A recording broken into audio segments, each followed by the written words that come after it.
नमस्ते everyone, Monika astrology में आपका बहुत बहुत स्वागत है। आज हम चर्चा करने जा रहे हैं मिथुन लग्न के राशिफल की और ये है वार्षिक राशिफल। पूरा ही वर्ष हमारे लिए किस प्रकार की परिस्थिति लेके आ रहा है और हमें कैसे अपने पूरे ही महीने को प्लान करना है, ये हम जानने की कोशिश करेंगे।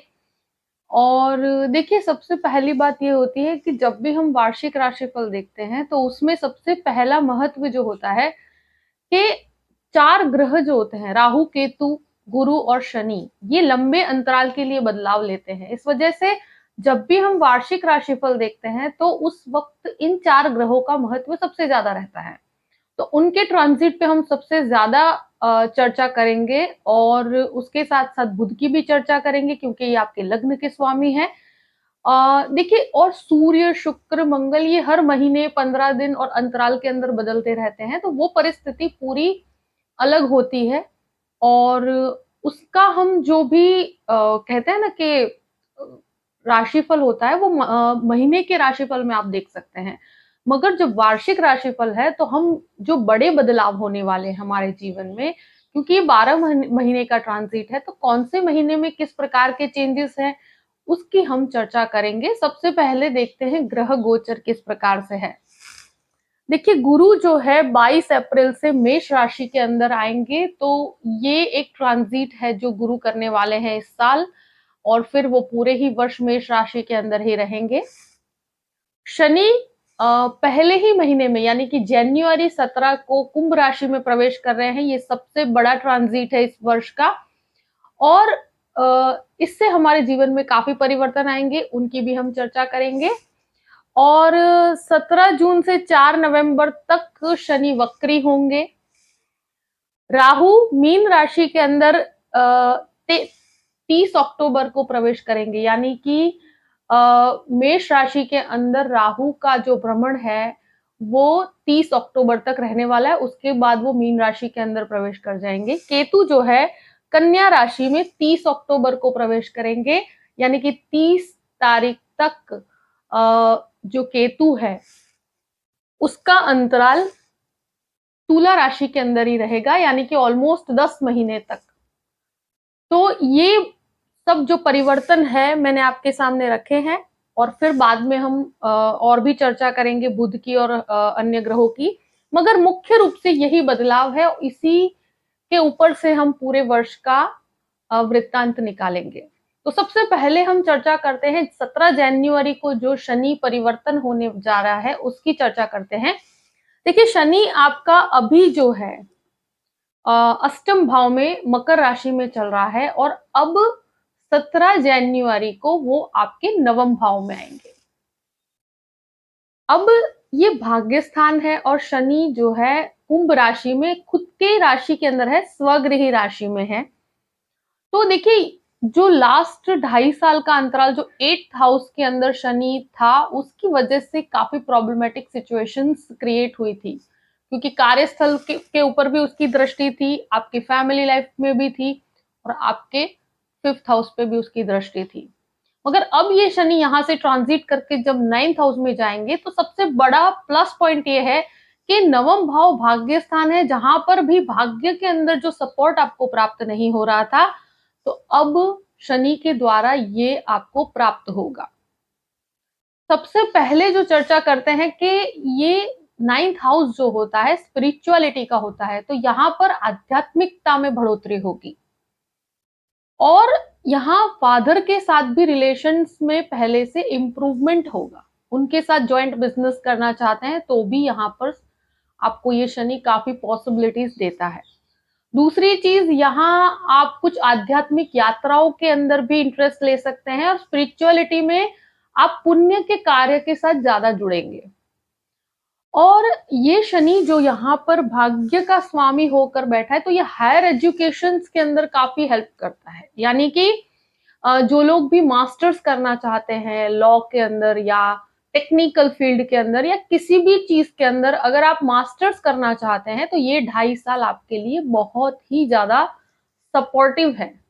अगर संतान प्राप्ति की इच्छा रखते हैं तो भी ये काफी सपोर्ट करता है शनि। जो लोग काफी समय से कोशिश कर रहे हैं तो उनके लिए बेटरमेंट है। और एक तरह से अ, ये एक जो आपके जीवन में बाधाएँ आ रही थी प्रोफ़ेशनल लाइफ़ के अंदर, क्योंकि 8th हाउस में जब थे ये, तो आपके कार्यस्थल में चीज़ों में कहीं न कहीं अटकाव और बाधा आती है। जो चाहते हैं वैसे डिज़ायर्ड रिज़ल्ट प्राप्त न होना, ये चीज़ों में एक कहते हैं ना कि हर्डल्स का जो सामना आपको करना पड़ रहा था, अब यहाँ से उसका ट्रांज़िट 9th हाउस में होने के कारण प्रोफ़ेशनल लाइफ़ में आपका ग्रोथ बहुत ज़्यादा होगा और भाग्य के कारण आपको काफ़ी सपोर्ट भी प्राप्त होगा। तो एक तरह से मैं कहूँ कि ये ट्रांज़िट से आपको बहुत फ़ायदा है। क्योंकि एक यहाँ पर जब अष्टम का शनि था, तो वो कहीं न कहीं आपके एक तरह से सेविंग्स को भी डिस्टर्ब कर रहा था। कहीं न कहीं वो चीज़ें काफ़ी डिस्टर्बिंग थी, मगर अब सेविंग्स की तरफ आप आगे बढ़ पाएँगे और सही निर्णय भी ले पाएँगे।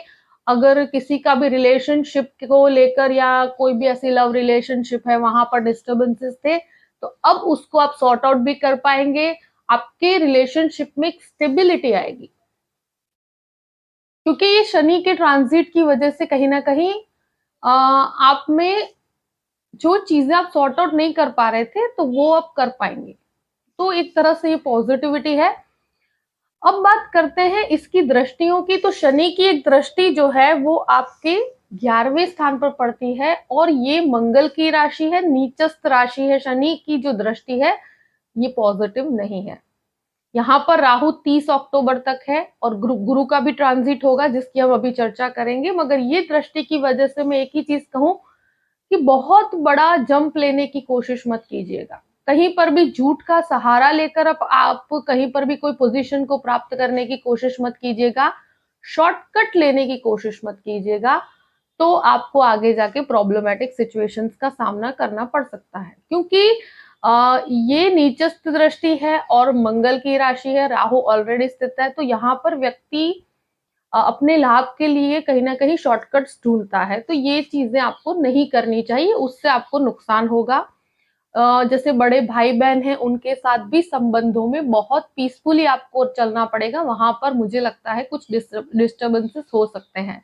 वो भले बड़े भाई-बहन हो या छोटे भाई-बहन हो, जो भी सिस्टर और ब्रदर का रिलेशनशिप है, वहाँ पर मुझे लगता है कुछ ईगो क्लैशेस हो सकते हैं, तो वहाँ थोड़ा पीसफुल होकर आप आगे बढ़िए। कोई भी हेरिडिटी की प्रॉपर्टी से कनेक्टेड अगर कहीं पर भी इस प्रकार का कोई भी मनमुटाव होता है, तो उसको शांति से हैंडल कीजिएगा क्योंकि यहाँ पर क्या होता है कि ये रिलेशनशिप के अंदर काफ़ी प्रॉब्लम्स क्रिएट हो जाती है।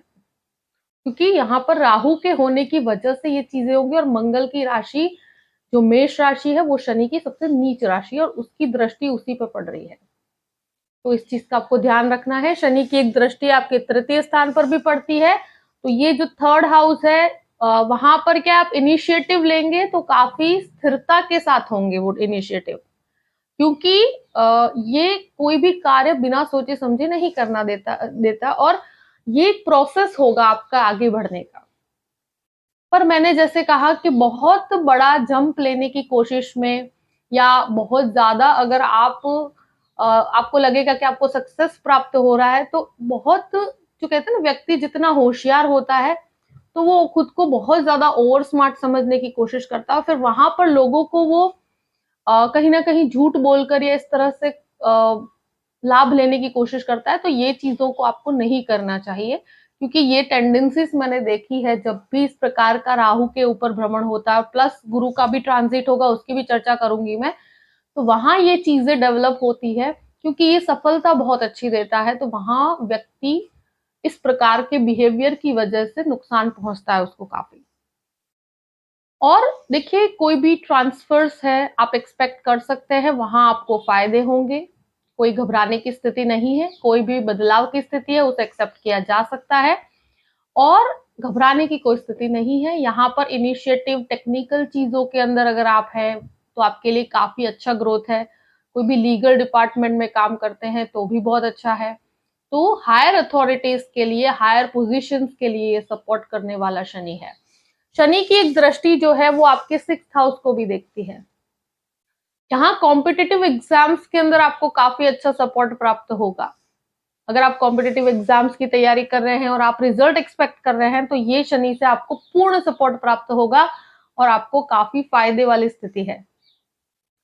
और ये अगर कोई भी प्रकार का रोग भी है तो वहां पर आपको सॉल्यूशंस की तरफ लेकर जाएगा। लोन्स अगर इस टाइम पे लेते हैं तो वो लॉन्ग टर्म लोन्स होंगे, मतलब इस टाइमिंग पे जनरली लोग होम लोन्स लेते हैं, तो अगर ऐसी कोई स्थिति है तो वहां पर भी आपके लिए काफी अच्छा सपोर्ट है, मगर वो चलेगा लंबे समय तक, ये चीज जरूर होगी। और एक तरह से शत्रु आप पर हावी नहीं हो पाएंगे।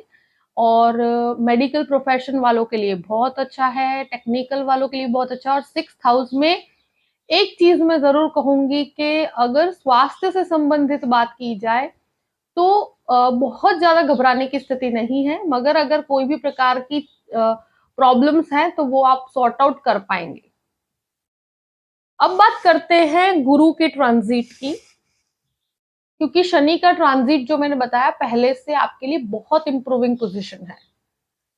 अब बात करते हैं गुरु की ट्रांजिट। 22 अप्रैल तक गुरु का जो ट्रांजिट है उसकी चर्चा करेंगे। तो 22 अप्रैल तक गुरु आपके 10th हाउस में रहेंगे, स्वगृही पोजीशन में है, मार्गी भी है। तो ये जो अब गुरु है 17 जनवरी के बाद शनि की दृष्टि यहां से हटने के बाद काफी फ्री पोजीशन है, यानी कि 17 जनवरी से लेके जो 22 अप्रैल तक का टाइम है वो आपके करियर के लिए बहुत ही प्रोग्रेसिव समय मैं कहूंगी। अगर आप टीचिंग फील्ड में हैं, आप कोई भी हायर अथॉरिटीज के अंदर आपको सपोर्ट प्राप्त चाहिए, कोई नए जॉब के लिए कोशिश कर रहे हैं, कोई बड़े कार्य जो आप करना चाहते हैं, कोई नए कार्य करना चाहते हैं, तो मैं कहूंगी कि ये जो शुरू के 17 जनवरी से 22 अप्रैल तक का टाइम जो है वो बहुत ही ज्यादा मजबूत समय मैं कहूंगी, जहां भाग्य भी सपोर्ट में है, ग्रह भी बहुत सपोर्ट में है। नया बिजनेस शुरू करना चाहते हैं, कोई नई जॉब के लिए शुरुआत करना चाहते हैं, कोई भी ट्रांसफर, प्रमोशन, सब कुछ आप एक्सपेक्ट कर सकते हैं। बहुत अच्छा समय है। और जो भी अटके हुए कार्य है उनको आगे बढ़ाएगा ये। गुरु से आपको सबका सपोर्ट भी प्राप्त होगा, हायर अथॉरिटीज का सपोर्ट प्राप्त होगा, आपको एक स्टेटस, एक रिस्पेक्ट प्राप्त होगा। यहाँ गुरु की जो दृष्टि है वो आपके फैमिली के स्थान पे पड़ती है। सेविंग्स बढ़ेगी, आपकी सेविंग्स जो नहीं हो पा रही थी, यहाँ गुरु जब तक 22 अप्रैल का समय तब तक वो आपके सेविंग्स में बढ़ोतरी करेगा। फैमिली में कोई डिस्टर्बेंसेस है उसको सॉर्ट आउट करेगा, क्योंकि अब शनि से ये फ्री है। क्योंकि शनि की दृष्टि यहाँ पर भी पड़ रही थी तो कहीं ना कहीं सेविंग्स नहीं हो पाती व्यक्ति को।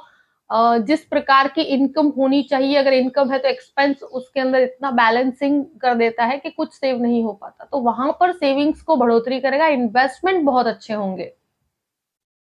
यहाँ गुरु की दृष्टि आपके 4th स्थान पे पड़ती है, तो वहां एक तरह से मदर के साथ भी रिलेशंस को डेवलप करेगा।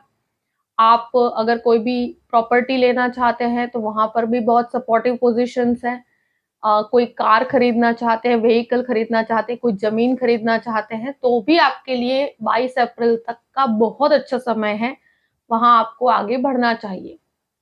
यहाँ गुरु की दृष्टि आपके 6th हाउस पे भी पड़ती है। देखिए, अगर कॉम्पिटिटिव एग्जाम्स की तैयारी कर रहे हैं, कोई भी कॉम्पिटिशन्स हैं, कोई भी ऐसी सिचुएशन है जहां पर आपको मतलब अपियर होना है, आपको विन की सिचुएशन चाहिए, आपको क्लियर करना है वो चीज को, तो 17 तारीख के बाद जो सैटर्न हटता है यहाँ से, पर शनि की भी दृष्टि जब 6th पर पड़ेगी, यानी कि 8th में से निकलकर जब वो 9th में आएंगे और 6th हाउस को देखेंगे और गुरु भी देखेंगे, तो 22 अप्रैल तक ये गुरु और शनि दोनों ही देखते हैं, तो ये आपको हर तरह से सक्सेस देगा।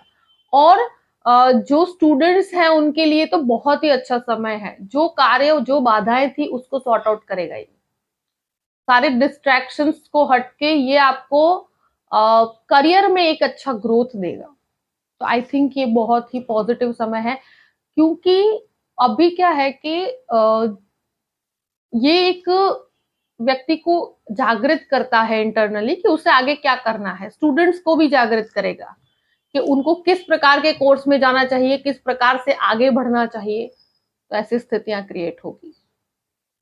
अब गुरु का ट्रांजिट जैसे ही जैसे पद प्रतिष्ठा सब कुछ आपको प्रदान करता है, मगर वो अब 22 अप्रैल को चेंज होकर जाएंगे और वो जाएंगे आपके 11वें स्थान पर। उसके साथ साथ मैं राहु की भी चर्चा करूंगी, क्योंकि राहु भी 30 अक्टूबर तक यहीं पर है, तो गुरु राहु का चांडाल दोष बनेगा, वो भी बनेगा 11वें स्थान पर। 11वें स्थान में राहु का बहुत ही अच्छा रिजल्ट प्राप्त होता है और गुरु उसके साथ आएंगे। तो देखिए, गुरु बहुत पॉजिटिव प्लैनेट है और राहु जो है वो गुरु को कंट्रोल करने की कोशिश करेंगे।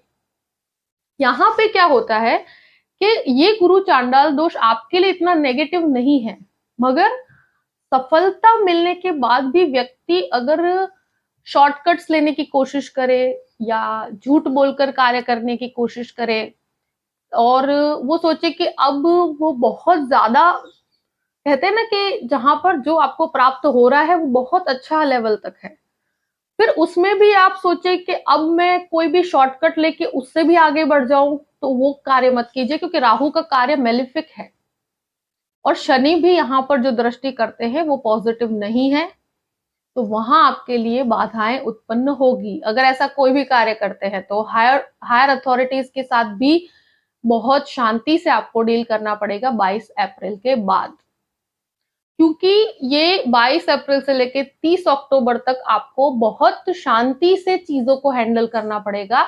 आपको फाइनेंशियल गेन में थोड़े से अप्स एंड डाउन्स मिलेंगे, क्योंकि राहु के ऊपर शनि की दृष्टि और गुरु चांडाल दोष के कारण यहां पर क्या होता है, पे स्केल जो होता है थोड़ा सा व्यक्ति को उस लेवल तक का नहीं मिलने के कारण या उसको संघर्ष की स्थितियां क्रिएट करता है कार्यस्थल पे। उसको हायर अथॉरिटीज के साथ कभी कभी डील करने में बहुत समस्याएं होती है, प्रॉब्लमेटिक सिचुएशंस क्रिएट होती है, उसको एग्जामिन किया जाता है, लोग उसको कहते हैं ना कि हर दिन उसको एक परीक्षा का समय दिखेगा। तो ये एक लर्निंग प्रोसेस समझो या जो भी समझो, मगर ये चीजें तो होंगी। और 11वें स्थान में है तो कहीं ना कहीं आपका पे स्केल के अंदर, यानी कि आपको जो पैकेज चाहिए या जो भी बिजनेस कर रहे हैं उसमें जो रिजल्ट या जो आउटकम चाहिए, तो वहां पर थोड़ा सा अप्स एंड डाउन्स रहेंगे। 22 अप्रैल के बाद थोड़े अप्स एंड डाउन्स की सिचुएशन रहेगी। बहुत बड़े इन्वेस्टमेंट करते हैं, सोच समझ के कीजिएगा, 2 जन की एडवाइस लेकर कार्य कीजिएगा। और यहाँ पर एक चीज जरूर कहूंगी मैं कि आपके पर्सनल चार्ट में अगर गुरु की या राहु की दशा है या महादशा या अंतरदशा है, तो उसमें आपको ज्यादा ध्यान रखना पड़ेगा, क्योंकि फिर यहाँ पर फ्रेंड्स के साथ या जो भी भाई बहन है, बड़े भाई बहन है, सिस्टर्स है, ब्रदर्स है, उनके साथ मिलकर कार्य करते हैं या तो वहां पे आपको नुकसान होता है, तो ध्यान से कीजिएगा। यहाँ इवन हायर अथॉरिटीज के साथ भी डील करते हैं, बहुत शांति से कीजिएगा, यहाँ पर लड़ाई झगड़े की स्थिति आपको प्रॉब्लम में डाल सकती है, पर ऐसी कोई सिचुएशन नहीं होगी। ये उन लोगों के लिए जिसको गुरु की महादशा या अंतरदशा राहु की ऐसा कुछ है, बाकी वो पर्सनल चार्ट पे भी डिपेंड करता है, मगर ओवरऑल देखा जाए तो इतना नुकसानदायक नहीं है। ये इतना जरूर है कि गुरु राहु का दोष जो 22 अप्रैल से 30 अक्टूबर तक है, वो आपको 11वें स्थान पर इनकम में थोड़ी बाधाएं देगा, लाभ में थोड़ी कमी भी आएगी, कभी अप होगा कभी डाउन होगा, तो ऐसी फ्लक्चुएटिंग सिचुएशन होगी।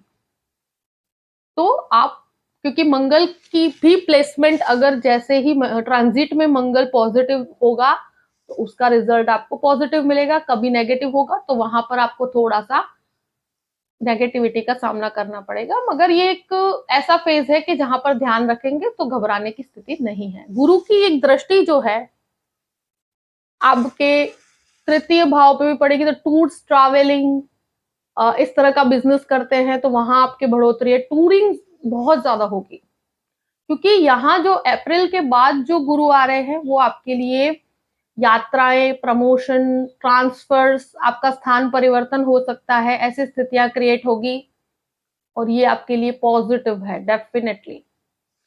गुरु की दृष्टि आपके पंचम भाव पर भी पड़ेगी, तो वो भी आपके लिए, स्टूडेंट्स के लिए बहुत अच्छा है। आप सही कोर्स को सिलेक्ट कर पाएंगे, सही दिशा में मेहनत कर पाएंगे और आपके लिए पॉजिटिविटी है, संतान प्राप्ति में भी काफी हेल्पफुल है, तो कोई ऐसी घबराने की स्थिति नहीं है। शेयर मार्केट में इन्वेस्टमेंट में थोड़ा सा संभल के चलिएगा, शुक्र का प्लेसमेंट देखना बहुत जरूरी है, मगर फिर भी मैं कहूँ कि गुरु चांडाल दोष यहाँ पर जो सामने ही क्रिएट हो रहा है, और यहाँ इन्वेस्टमेंट्स जो करते हैं एडवाइस लेकर करेंगे तो प्रॉब्लम नहीं आएगी, ब्लाइंड इन्वेस्टमेंट्स नहीं करने हैं। गुरु की एक दृष्टि जो है वो आपके 7वें घर को भी देखती है, तो मैरिज करना चाहते हैं उनके लिए भी ये समय एक तरह से देखिए, ये आपका 7th लॉर्ड है और 11वें स्थान में है, तो इच्छा पूर्ति, आपकी इच्छा होगी उससे आपका मैरिज भी होगा। यहाँ लव मैरिजेस होते हैं। और देखिए, एक चीज मैं जरूर कहूंगी कि ये आपका दशमेश है और आपका सप्तम, तो ये 7th लॉर्ड होकर 11वें स्थान में, तो जो चाहिए उसके साथ मैरिज करवाता है, लव मैरिज की स्थिति क्रिएट करता है। पर एक चीज मैं जरूर कहूंगी कि जब तक 30 अक्टूबर है तब तक आपको ये चीज का ध्यान बहुत रखना पड़ेगा कि रिलेशनशिप में थोड़े से अप्स एंड डाउन्स आएंगे ही आएंगे। तो 22 अप्रैल से 30 अक्टूबर तक मैरिज के अंदर कुछ डिस्टर्बेंसेस होंगे, तो शॉर्ट टेम्पर्ड बिहेवियर नहीं रखना है, बहुत जल्दबाजी नहीं करनी है, बहुत शांति से संबंधों को चलाएंगे तो प्रॉब्लम नहीं आएगी। मगर मैं इतना जरूर कहूंगी कि गुरु का प्लेसमेंट राहु के साथ और शनि की दृष्टि उस पे है, तो यहाँ पर रिलेशनशिप में काफी लड़ाई झगड़े होते हैं, तो 30 अक्टूबर तक आपको संभल के रहना है।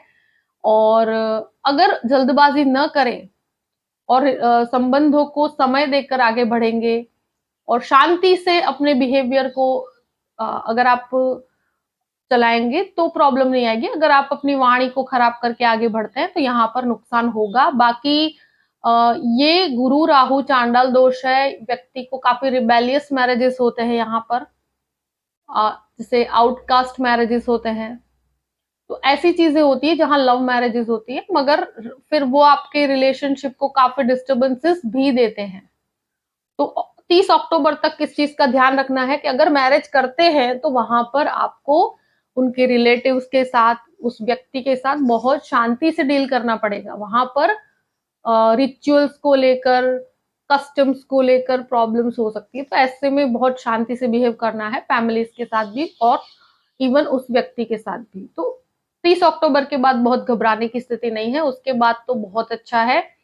क्योंकि यहाँ क्या होता है कि गुरु का भ्रमण 30 अक्टूबर के बाद अकेले ही गुरु यहाँ पर रहेंगे और राहु का स्थान बदल जाएगा, तो चांडाल दोष खत्म हो जाएगा। तो फिर गुरु की दृष्टि आपके लिए बहुत अच्छा है। अगर 30 अक्टूबर तक रिलेशनशिप को अच्छे से आप सॉर्ट आउट करेंगे और व्यवस्थित रूप से चलेंगे तो बाद में गुरु पूर्ण रूप से आपको गृहस्थ जीवन का सुख देंगे, तो वो घबराने की स्थिति नहीं है। छोटे मोटे क्लैशेस होते हैं तो उसमें आपको बहुत पीसफुली डील करना है चीजों को। राहु का बात करते हैं तो 11वें स्थान में मैंने बता दिया है कि राहु इच्छाओं की पूर्ति करता है, यह आपको पॉजिटिविटी देता है। यही है कि जंप लेने की कोशिश मत कीजिएगा, शॉर्टकट्स मत लीजिएगा। यहाँ पर जो भी लाभ मिल रहे हैं उसको एक्सेप्ट कीजिए, मगर बहुत बड़ा लाभ लेने के चक्कर में आप कोई बहुत बड़े रिस्क लेते हैं तो वो आपको 22 अप्रैल से 30 अक्टूबर के बीच में नहीं लेने चाहिए। बाकी 11वें स्थान का राहु आपके लिए बहुत ही पॉजिटिव है। उसके बाद जैसे ही 30 अक्टूबर निकलती है वो आपके दशम भाव में आ जाएंगे राहु, और 2 महीने का अंतराल है, 10th हाउस के अंदर है, तो ये एक तरह से 10th हाउस में आपको काफी एनर्जेटिक सिचुएशन देंगे। और ये ट्रांजिट इनिशियल ट्रांजिट है, तो वहां पर कोई भी प्रकार का कॉम्बिनेशन नहीं बन रहा है, तो वो घबराने की स्थिति नहीं है। एक कुछ अच्छे समय की भी बात करते हैं जो आपके लिए बहुत इंपॉर्टेंट है अगर बड़े काम करने हैं तो। 27 फरवरी से 16 मार्च तक का जो समय है, शनि और बुध का एक योग बनता है भाग्य स्थान में, जहां पर आपका लग्नेश भाग्य स्थान में होगा, भाग्येश भाग्य स्थान में होगा। तो कोई बड़ा काम करना है, कोई शुभ काम करना है, कोई अच्छा काम करना है, कोई नया बिजनेस शुरू करना है, तो 27 फरवरी से 16 मार्च के बीच में कीजिए, बहुत एक्सीलेंट समय है। 16 मार्च से लेकर 31 मार्च तक, यानी कि ऑलमोस्ट कह सकते हैं कि जैसे ही सैटर्न मर्क्यूरी यानी कि शनि और बुध की युति खत्म होकर बुध यहाँ पर आएंगे 10th हाउस में, वहां पर बुध नीच का हो जाएगा। मगर गुरु उच्च का होगा तो नीच भंग राजयोग बनता है, तो वहां पर भी कोई भी कार्य करते हैं तो बहुत बड़ी सफलता प्राप्त होती है। तो ये 31 मार्च तक, यानी कि 16 मार्च से 31 मार्च तक नीच भंग राजयोग बनेगा, तो वो बहुत अच्छा है।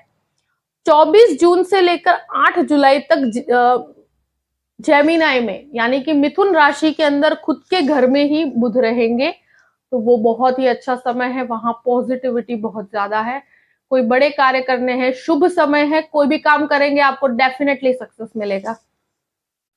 10 अक्टूबर से 19 अक्टूबर तक का समय जो है कन्या राशि के अंदर आपके बुध रहेंगे, तो वो भी बहुत ही बेनिफिशियल समय है। तो ये जो डेट्स मैंने बताई है उस हिसाब से कार्य कीजिएगा। अगर कोई बड़ा कार्य है तो ये तारीखों में कीजिए, आपको श्योर 100% सक्सेस मिलेगा। देखिए कहाँ पर ध्यान रखना है, कहाँ पर आपको चीजों को बेटरमेंट की तरफ लेकर जाना है, मैंने आपको बता दिया है। मिथुन लग्न वालों के लिए 2023 बहुत ही शुभ है, अच्छे चीजों का शुरुआत करेगी।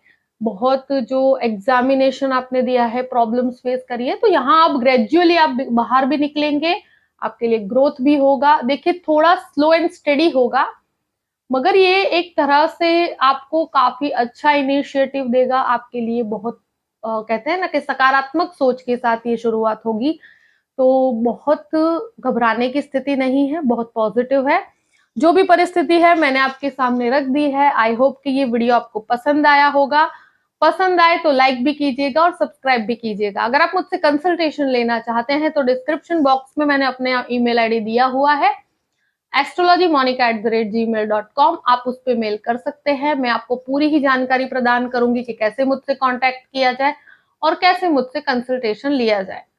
अपनी परिस्थितियों को ध्यान में रखते हुए अपने पूरे ही वर्ष को प्लान कीजिए और हमेशा खुश रहिए और हंसते रहिए। Thank you so much. जय श्री कृष्ण।